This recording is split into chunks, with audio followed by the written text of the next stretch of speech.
एक दिन स्वर्ण से मंडित वो स्वर्ण का मुकुट धारण करके मृगया करने के लिए ये विधि का विधान देखो। कलयुग पहले परीक्षित के ऊपर आकर के सवार हो गया। शमीक मुनि के आश्रम में गए। शमीक मुनि समाधि में बैठे हैं। समाधि में बैठे शमीक मुनि को देखा, कहा जल दे दो, जलम देही, जल दो। लेकिन शमीक मुनि की समाधि टूटी नहीं। जब बहुत देर तक वो खड़े रहे राजा परीक्षित, सिर पर कलयुग सवार हुआ। उस शमीक मुनि की समाधि को झूठा माना। मरा हुआ सांप अपने धनुष कोटि से उठाया, शमीक मुनि के गले में डाला और वहां से चले गए।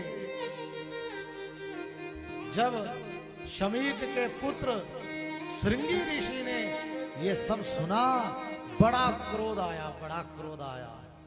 कौशिकी नदी में स्नान कर रहे थे वो श्रृंगी, और वही मित्रों ने जाकर के कहा, हे श्रृंगी, तेरे पिता के गले में राजा परीक्षित ने मरा हुआ सांप डाल दिया।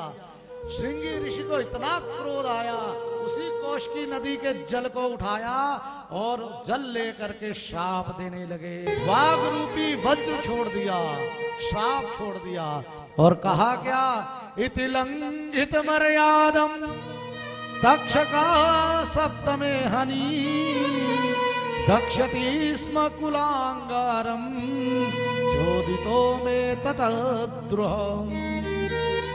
हे राजन परीक्षित, तूने मेरे पिता के समाधिस्थ पिता के गले में मरा हुआ सांप डाला है।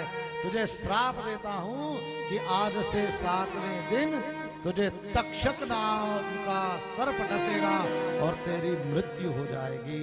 जल छोड़ दिया। रोते रोते पिता के पास आए।